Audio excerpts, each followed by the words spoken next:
ओम शांति 24 फरवरी 2025। आज की मुरली। मीठे बच्चे, यह रूहानी हॉस्पिटल तुम्हें आधा कल्प के लिए एवर हेल्दी बनाने वाली है। यहाँ तुम देही अभिमानी होकर बैठो।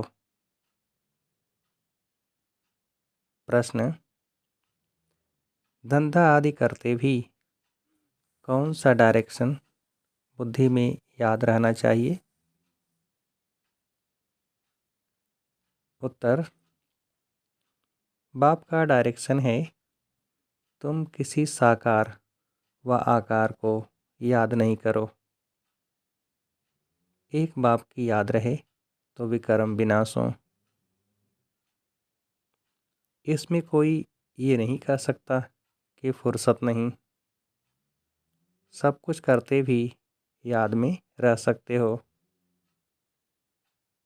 ओम शांति। मीठे मीठे रूहानी बच्चों प्रति बाप का गुड मॉर्निंग।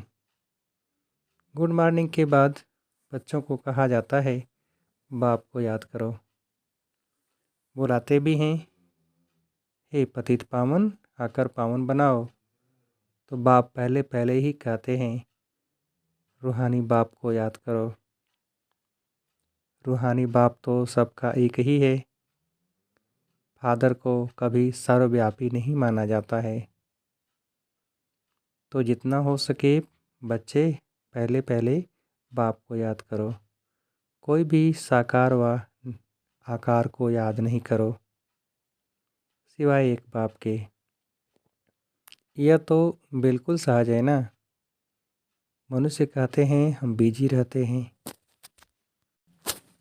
फुर्सत नहीं, परंतु इसमें तो फुर्सत सदैव है। बाप युक्ति बतलाते हैं। ये भी जानते हो, बाप को याद करने से ही हमारे पाप भस्म होंगे। मुख्य बात है यह, धंधे याद की कोई मना नहीं है। वह सब करते हुए सिर्फ बाप को याद करो तो विकर्म विनाश हो। यह तो समझते हैं हम पतित हैं। साधु संत ऋषि मुनि आदि सब साधना करते हैं। साधना की जाती है भगवान से मिलने की। सो जब तक उनका परिचय न हो तब तक तो मिल नहीं सकते। तुम जानते हो, बाप का परिचय दुनिया में कोई को भी नहीं है। देह का परिचय तो सबको है। बड़ी चीज़ का परिचय झट हो जाता है। आत्मा का परिचय तो जब बाप आए तब समझाए। आत्मा और शरीर दो चीज़ें हैं। आत्मा एक स्टार है और बहुत सूक्ष्म है। उनको कोई देख नहीं सकते। तो यहाँ जब आकर बैठते हैं तो देही अभिमानी होकर बैठना है। यह भी एक हॉस्पिटल है ना, आधा कल्प के लिए एवर हेल्दी होने की। आत्मा तो है अविनाशी, कभी विनाश नहीं होती। आत्मा का ही सारा पार्ट है। आत्मा कहती है मैं कभी विनाश को नहीं पाती हूँ। इतनी सब आत्माएं अविनाशी हैं। शरीर है विनाशी। अब तुम्हारी बुद्धि में यह बैठा हुआ है कि हम आत्मा अविनाशी हैं। हम 84 जन्म लेते हैं। यह ड्रामा है। इसमें धर्म स्थापक कौन कौन कब आते हैं, कितने जन्म लेते होंगे, यह तो जानते हो। 84 जन्म जो गाए जाते हैं जरूर किसी एक धर्म के होंगे। सभी के तो हो न सके। सब धर्म इकट्ठे तो आते नहीं। हम दूसरों का हिसाब क्यों बैठ निकालें। जानते हैं फलाने फलाने समय पर धर्म स्थापन करने आते हैं, उसकी फिर वृद्धि होती है। सब सतो प्रधान से तमो प्रधान तो होने ही हैं। दुनिया जब तमो प्रधान होती है तब फिर बाप आकर सतो प्रधान सतयुग बनाते हैं। अभी तुम बच्चे जानते हो, हम भारतवासी ही फिर नई दुनिया में आकर राज्य करेंगे और कोई धर्म नहीं होगा। तुम बच्चों में भी जिनको ऊंच मर्तबा लेना है वह जास्ती याद में रहने का पुरुषार्थ करते हैं और समाचार भी लिखते हैं कि बाबा हम इतना समय याद में रहता हूँ। कई तो पूरा समाचार लज्जा के मारे देते नहीं, समझते हैं बाबा क्या कहेंगे। परंतु मालूम तो पड़ता है ना, स्कूल में टीचर स्टूडेंट को कहेंगे ना कि तुम अगर पढ़ेंगे नहीं तो फेल हो जाएंगे। लौकिक माँ बाप भी बच्चे की पढ़ाई से समझ जाते हैं यह तो बहुत बड़ा स्कूल है, यहाँ तो नंबरवार बिठाया नहीं जाता है, बुद्धि से समझा जाता है, नंबरवार तो होते ही हैं ना। अब बाबा अच्छे अच्छे बच्चों को कहाँ भेज देते हैं, वह फिर चले जाते हैं तो दूसरे लिखते हैं हमको महारथी चाहिए। तो ज़रूर समझते हैं वह हमसे होशियार नामी ग्रामी हैं, नंबरवार तो होते हैं ना। प्रदर्शनी में भी अनेक प्रकार के आते हैं तो गाइड्स भी खड़े रहने चाहिए जांच करने के लिए। रिसीव करने वाले तो जानते हैं ये किस प्रकार का आदमी है, तो उनको फिर इशारा करना चाहिए कि इनको तुम समझाओ।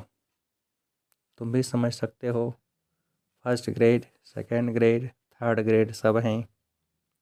यहाँ तो सबकी सर्विस करनी ही है। कोई बड़ा आदमी है तो ज़रूर बड़े आदमी की खातिरी तो सब करते ही हैं। यह कायदा है। बाप अथवा टीचर बच्चों की क्लास में महिमा करते हैं, यह भी सबसे बड़ी खातिरी है। नाम निकालने वाले बच्चों की महिमा अथवा खातिरी की जाती है। यह फलाना धनवान है, रिलीजियस माइंडेड है, यह भी खातिरी है ना।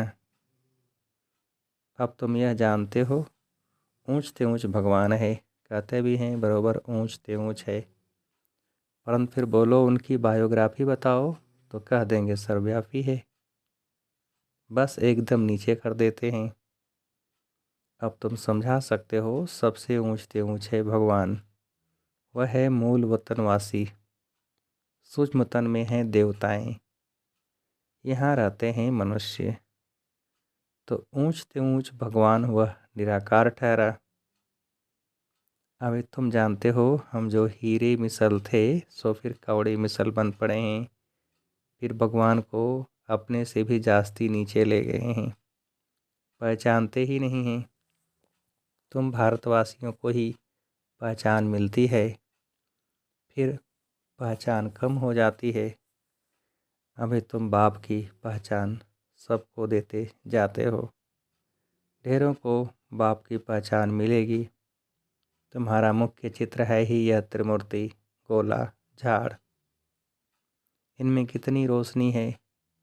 यह तो कोई भी कहेंगे यह लक्ष्मी नारायण सतयुग के मालिक थे। अच्छा, सतयुग के आगे क्या था यह भी अभी तुम जानते हो। अभी है कलयुग का अंत और है भी प्रजा का प्रजा पर राज्य।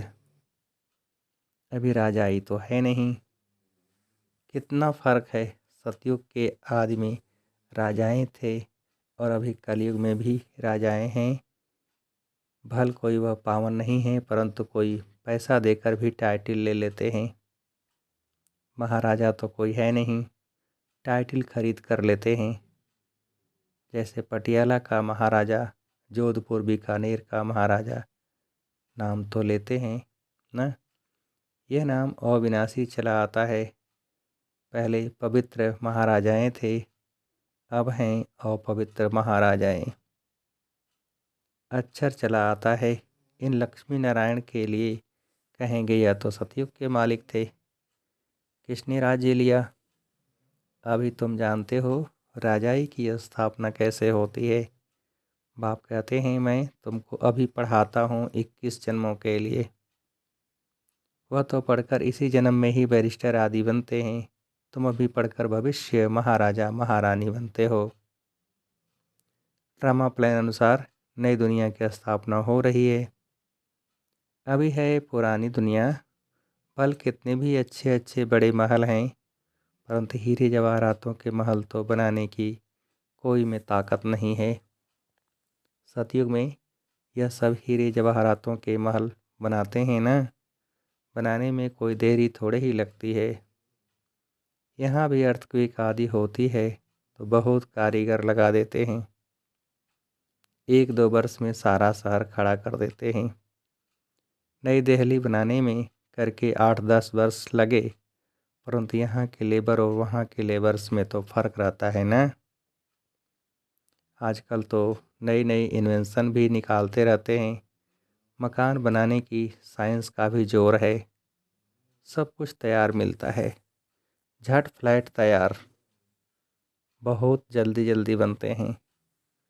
तो यह सब वहाँ काम में तो आते हैं ना, यह सब साथ चलने हैं, संस्कार तो रहते हैं ना, यह साइंस के संस्कार भी चलेंगे। तो अब बाप बच्चों को समझाते रहते हैं, पावन बनना है तो बाप को याद करो।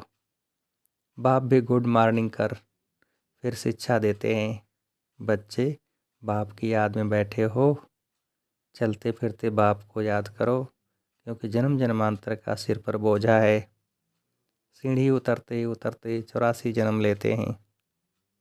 अभी फिर एक जन्म में चढ़ती कला होती है। जितना बाप को याद करते रहेंगे उतना खुशी भी होगी, ताकत मिलेगी। बहुत बच्चे हैं जिनको आगे नंबर में रखा जाता है, परंतु याद में बिल्कुल रहते नहीं हैं। फल ज्ञान में तीखे हैं, परंतु याद की यात्रा है नहीं। बाप तो बच्चों की महिमा करते हैं, यह भी नंबर 1 में है तो ज़रूर मेहनत भी करते होंगे ना। तुम हमेशा समझो कि शिव बाबा समझाते हैं ना, तो बुद्धि योग वहाँ लगा रहेगा, यह भी सीखता तो होगा ना। फिर भी कहते हैं बाबा को याद करो, किसको भी समझाने के लिए चित्र हैं। भगवान कहा ही जाता है निराकार को, वह आकर शरीर धारण करते हैं। एक भगवान के बच्चे सब आत्माएं भाई भाई हैं, अब इस शरीर में विराजमान हैं, सभी अकाल मूर्त हैं। यह अकाल मूर्त आत्मा का तख्त है।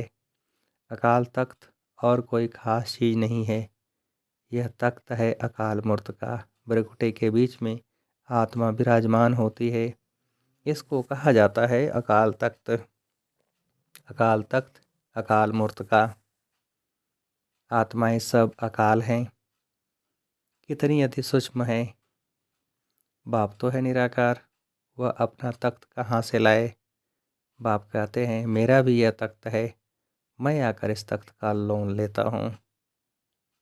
ब्रह्मा के साधारण बूढ़े तन में आकर अकाल तख्त पर आकर बैठता हूँ।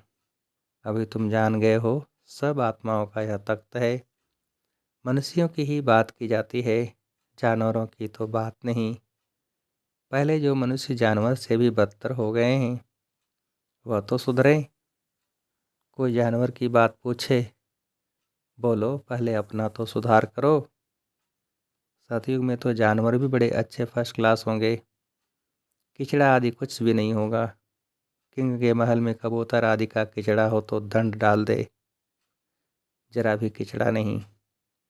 वहाँ बड़ी खबरदारी रहती है, पहरे पर रहते हैं, कभी कोई जानवर आदि अंदर घुस न सके, बड़ी सफाई रहती है। लक्ष्मी नारायण के मंदिर में भी कितनी सफाई रहती है। शंकर पार्वती के मंदिर में कबूतर भी दिखाए हैं, तो ज़रूर मंदिर को भी खराब करते होंगे। शास्त्रों में तो बहुत दंत कथाएँ लिख दी हैं। अभी बाप बच्चों को समझाते हैं, उनमें भी थोड़े हैं जो धारणा कर सकते हैं, बाकी तो कुछ नहीं समझते। बाप बच्चों को कितना प्यार से समझाते हैं, बच्चे बहुत बहुत मीठे बनो, मुख से सदैव रत्न निकलते रहें। तुम हो रूप वसंत, तुम्हारे मुख से पत्थर नहीं निकलने चाहिए। आत्मा की ही महिमा होती है। आत्मा कहती है मैं प्रेसिडेंट हूँ, फलाना हूँ, मेरे शरीर का नाम यह है। अच्छा, आत्माएं किसके बच्चे हैं? एक परमात्मा के। तो जरूर उनसे वर्षा मिलता होगा।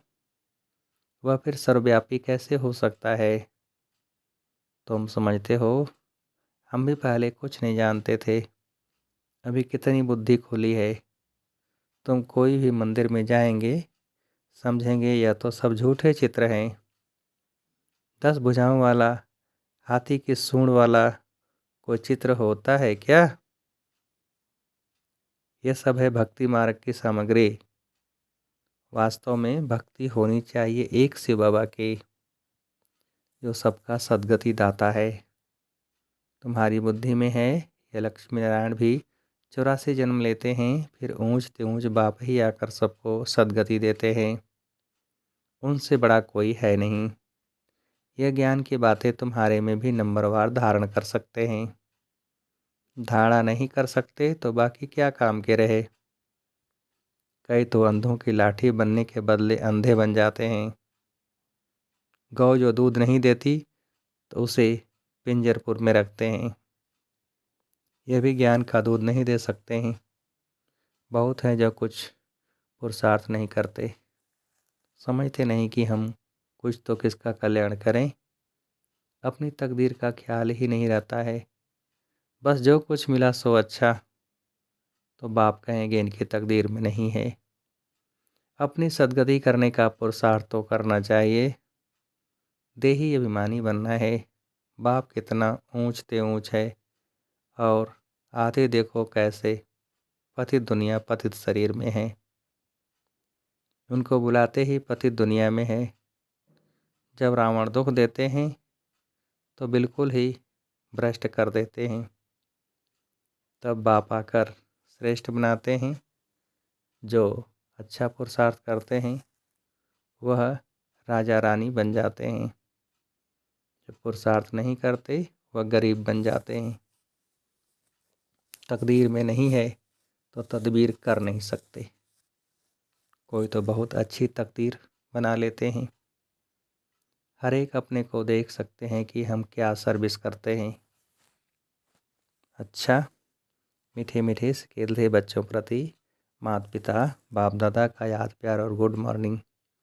रूहानी बाप की रूहानी बच्चों को नमस्ते। हम रूहानी बच्चों की रूहानी बाप को नमस्ते। धारणा के लिए मुख्य सार। पहली पॉइंट, रूप बसंत मन मुख से सदैव रत्न निकालने हैं। बहुत बहुत मीठा बनना है। कभी भी पत्थर यानी कटु वचन नहीं निकालना है। दूसरी पॉइंट, ज्ञान और योग में तीखा बन अपना और दूसरों का कल्याण करना है। अपनी ऊंच तकदीर बनाने का पुरुषार्थ करना है। अंधों की लाठी बनना है। वरदान, संतुष्टता द्वारा सर्व से प्रशंसा प्राप्त करने वाले सदा प्रसन्न चित्त भव। विस्तार, संतुष्टता की निशानी प्रत्यक्ष रूप में दिखाई देगी, और सदा जो संतुष्ट व प्रसन्न रहते हैं उनकी हर एक प्रशंसा अवश्य करते हैं। तो प्रशंसा प्रसन्नता से ही प्राप्त कर सकते हो। इसलिए सदा संतुष्ट और प्रसन्न रहने का विशेष वरदान स्वयं भी लो और औरों को भी दो, क्योंकि इस यज्ञ की अंतिम आहुति सर्व ब्राह्मणों की सदा प्रसन्नता है। जब सभी सदा प्रसन्न रहेंगे तब प्रत्यक्षता का आवाज़ गूंजेगा, अर्थात विजय का झंडा लहराएगा। स्लोगन, डायमंड बनने का मैसेज देना ही डायमंड जुबली मनाना है। डायमंड बनने का मैसेज देना ही डायमंड जुबली मनाना है। अच्छा, ओम शांति।